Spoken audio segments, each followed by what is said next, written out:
Science తో generation ఇంత fast గా నడుస్తూ ఉంటే నువ్వేంట్రా ఇంకా పూజలు పునస్కారాలు అంటూ ఏదో అన్ని చూసేసి వైరాగి వచ్చిన ముసలోళ్ళలాగా బిహేవ్ చేస్తున్నావు.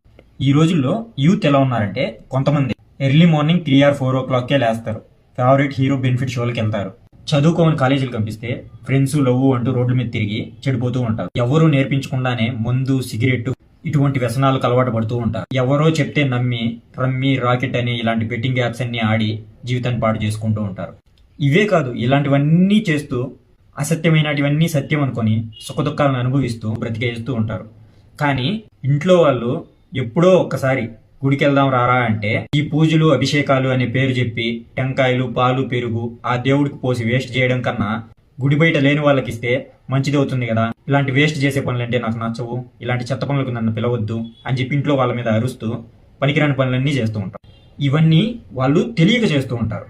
ఎవడైతే తెలుసుకొని మనం చూసేదంతా సత్యం కాదు, ఈ లోకంలో శివారాధనకు మించిన ఆనందం లేదు అని ఎవడైతే తెలుసుకొని ప్రేమతో శివారాధన మొదలెడతాడో వాడు వేసే ప్రతి అడుగులోకి వాడి కలలోకి రోజు ఈశ్వరుణ్ణి రాకుండా ఎవడూ ఆపలేడు. హర హర మహాదేవ్.